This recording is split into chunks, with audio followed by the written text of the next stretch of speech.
Cuando los hijos de Dios necesitan protección, necesitan refugio, necesitan alimento o cualquier necesidad, Dios utiliza instrumentos. Muchas veces estos instrumentos son sorprendentes y maravillosos, pero Dios utiliza instrumentos para las necesidades de sus siervos, de sus hijos. Tal es el caso de Moisés, cuando el faraón dio la orden de matar a todo niño de los israelitas.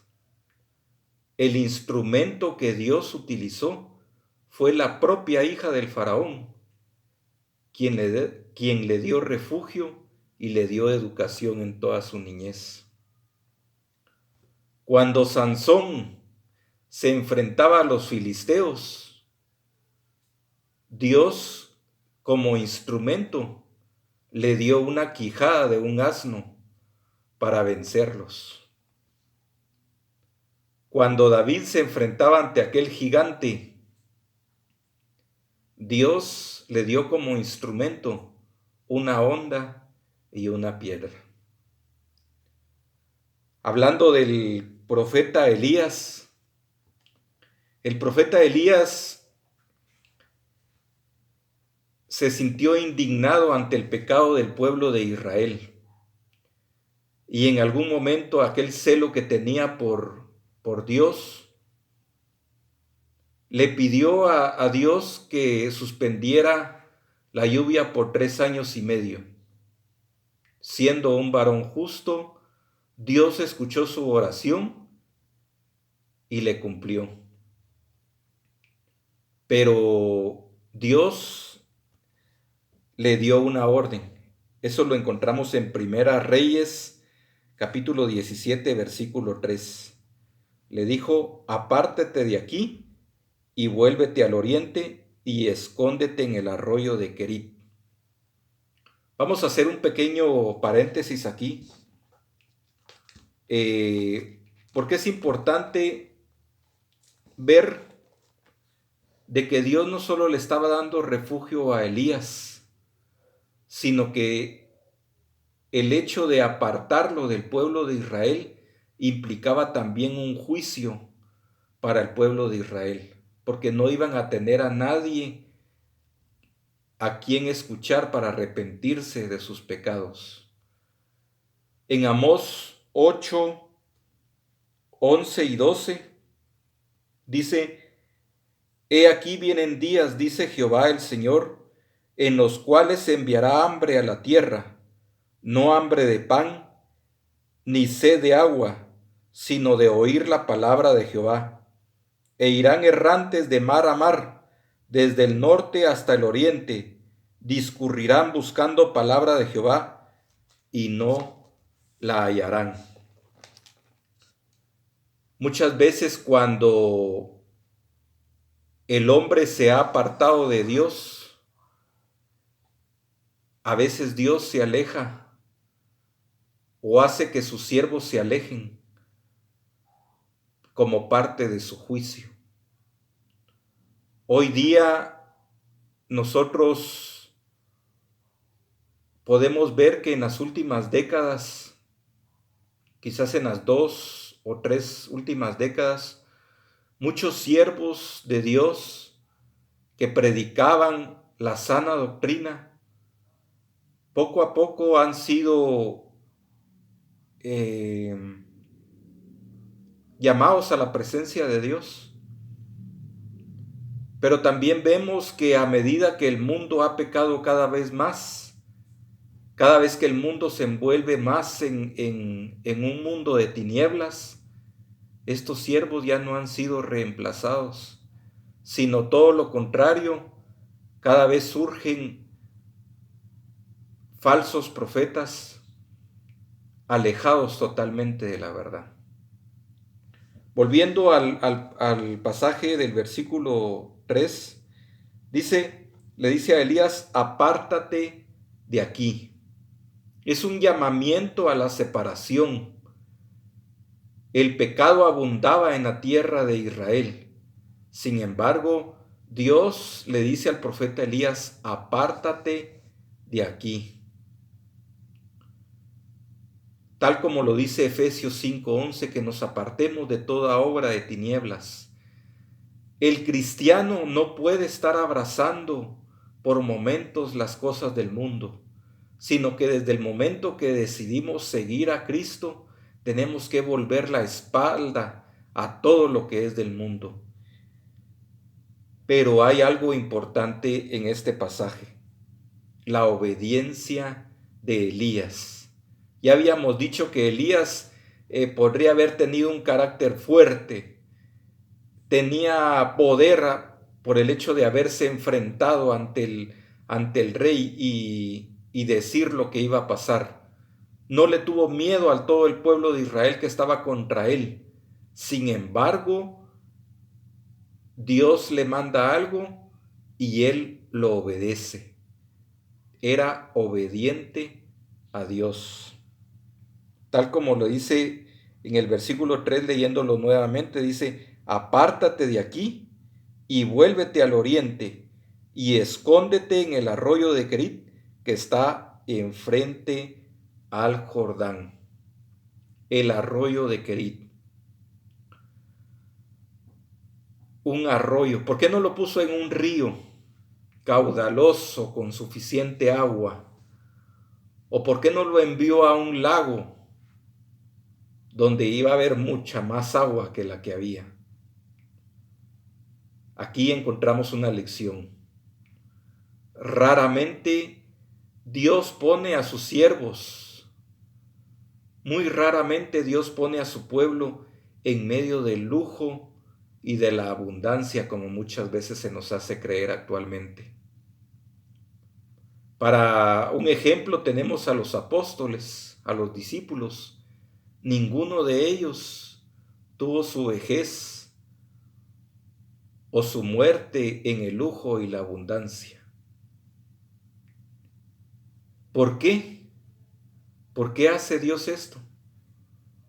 Porque muchas veces está repleto de mucha riqueza, de mucha abundancia, hace que el hombre se olvide de Dios. Un mensaje totalmente contrario a lo que se predica hoy, como lo es el tema de la prosperidad. Nosotros muchas veces nos encontramos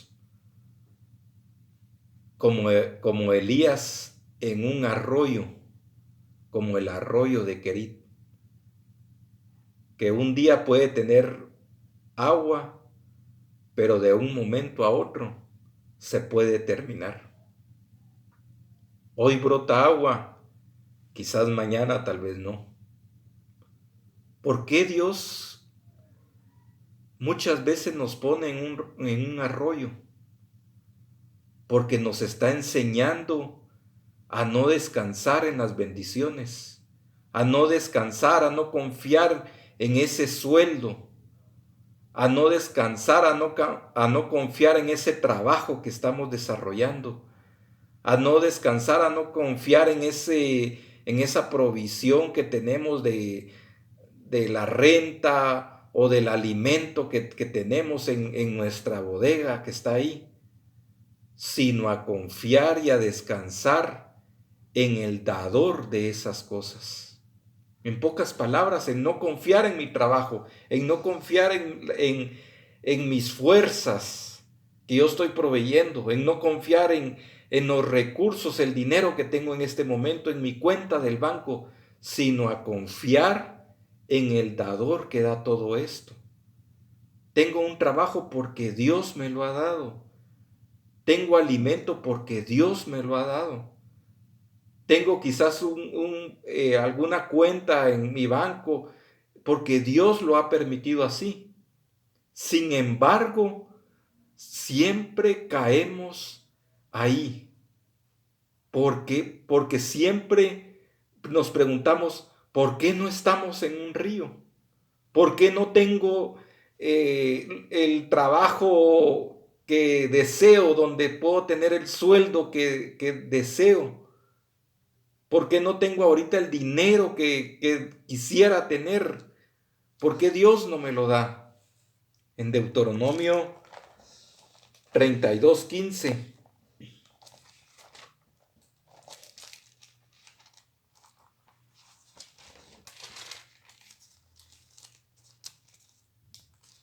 Deuteronomio 32:15 nos habla de Jesurún. Jesurún era un nombre poético que se le daba al pueblo de Israel, aunque aquí se usa de manera irónica, dice, pero engordó Jesurún y tiró coces, engordaste, te cubriste de grasa, entonces abandonó al Dios que lo hizo y menospreció la roca de su salvación. Así tristemente somos nosotros, malos, porque cuando viene la abundancia, cuando viene la riqueza, nos engordamos, crece en nosotros el orgullo y nos olvidamos. Y nos enojamos porque Dios nos tiene en este arroyo muchas veces. Pero es porque Dios conoce nuestros corazones. Nosotros, yo mismo no conozco mi corazón. Solo Dios que nos ama conoce nuestros corazones y evita ponernos cuchillos, como que pusiéramos cuchillos frente a un niño. Eso es precisamente lo que Dios hace cuando nos evita dar todo lo que nosotros queremos. Pero volviendo a Primera Reyes 17:4,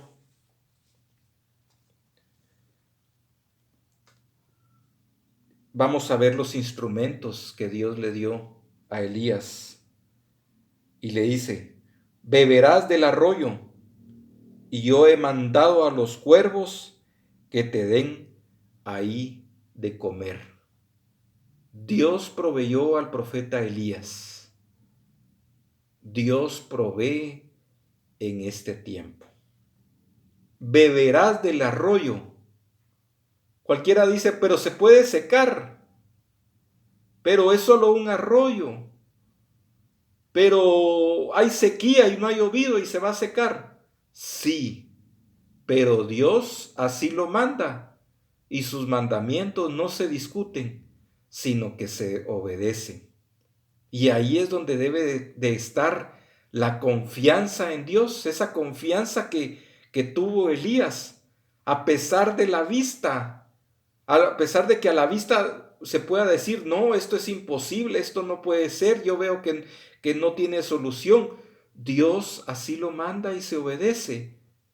A pesar de la razón puede ser de que va todo en contra, que la razón me indica que no es así. Dios así lo manda, así lo obedezcamos nosotros también. Aunque las apariencias externas era solo un arroyo en medio de 3 años de sequía, de un momento a otro se podía secar, Dios iba a proveer. La otra parte dice, y yo he mandado a los cuervos que te den ahí. Y quiero que prestemos atención a esta palabra, que te den ahí. Qué importante es que estemos en el lugar que Dios nos ha asignado para que esperemos su provisión. Porque si no, recordemos al hijo pródigo. Él estaba en un lugar donde estaba bien con su padre y con sus hermanos, pero deseaba algo más. Su corazón se fue totalmente alejado al hogar, a la voluntad de su padre, y decidió irse fuera en un lugar que no le correspondía. Y ya nosotros conocemos el resultado. En Isaías 43 del 19 al 20 dice, he aquí que yo hago cosa nueva. Pronto saldrá a luz, no la conoceréis. Otra vez abriré camino en el desierto y ríos en la soledad. Las fieras del campo me honrarán, los chacales y los pollos del avestruz, porque daré aguas en el desierto, ríos en la soledad, para que beba mi pueblo, mi escogido. Dios provee y Él tiene el control total sobre la naturaleza y sobre todo lo establecido, sobre toda la razón, sobre toda la lógica.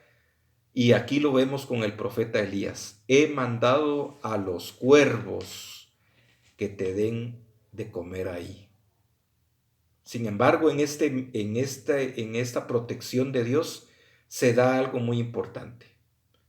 Estaba el arroyo en donde Elías tenía que buscar la forma de beber el agua. Y estaba el hecho sobrenatural de que iban a llegar cuervos a darle de comer. ¿Por qué actúa Dios así? Porque no podemos esperar tampoco milagros en donde no hagamos completamente nada. Porque eso sería poner al hombre negligente y perezoso. Tiene que haber un equilibrio. Dios quiere que trabajemos y Él nos bendice. Sin embargo, en este ejemplo también del profeta Elías, donde los cuervos le llevan la comida, y hay algo muy importante aquí. Podríamos decir, pero los cuervos son animales que quizás no van a encontrar el lugar, o, o no me van a ver en este lugar tan escondido, o dónde van a encontrar carne.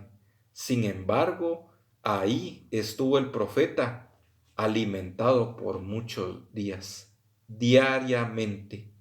¿Qué instrumento el que Dios utilizó?